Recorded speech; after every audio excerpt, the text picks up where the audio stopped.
Hey everyone, Alex Bennett here at the PGA Tour Performance Center at TPC Sawgrass. Today we're going to go through some moves that as an athlete you're probably not doing, but you should be doing if you want to build a stronger, more balanced core and help protect your low back. So this move right here, you don't need a medicine ball. You don't even need a cable machine if you have some strong bands.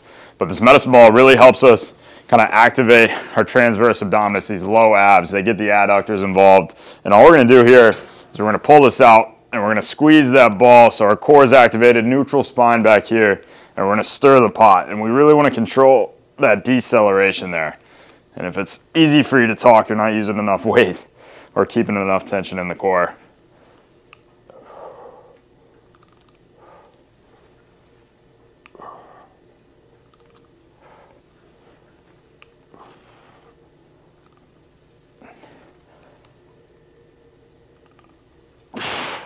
Then we'll flip over and do the other side. Here we're going to add a little bit of coordination into our rotational work. We're going to keep that core tight, so we're doing a little bit of a row to a press. So all we're going to do, kind of load up this left hip, let that upper body rotate into it, keep this core tight. We're going to row in and then press out, just like that. It's kind of a row into a punch, but keep this core tight throughout the entire move.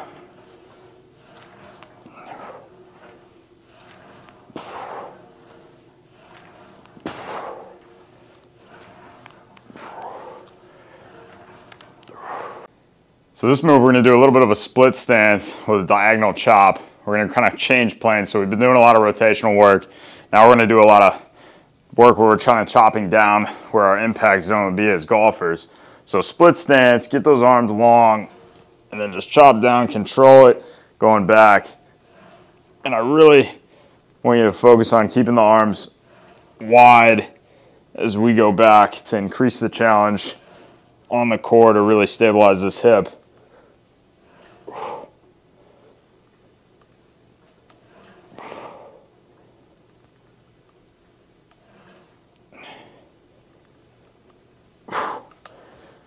Then as always, we'll switch sides.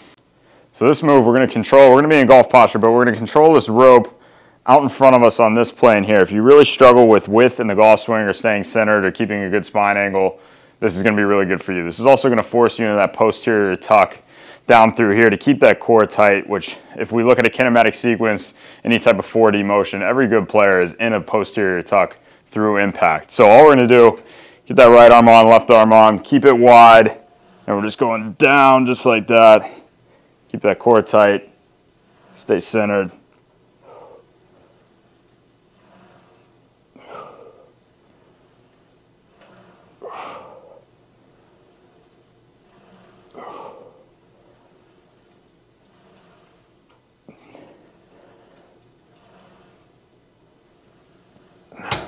So this move here, we're going to work on acceleration and deceleration. We're going to add in some hip stability with the split stance.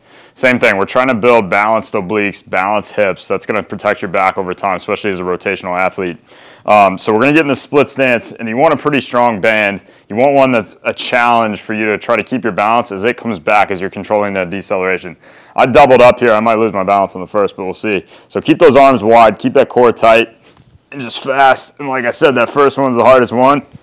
And then we're just going to keep the core as tight as you can, keep that hip stable, really accelerate, and then really control the deceleration.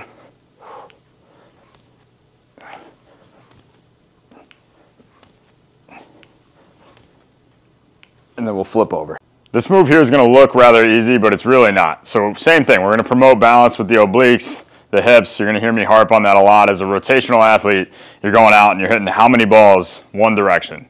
Throwing how many pitches? One direction. So we really want to focus on, when we're in the gym, promoting balance, balance through the obliques, balance through the hips, really controlling that midsection. So here, we're going to get in a split stance. That inside leg is going to go out in front.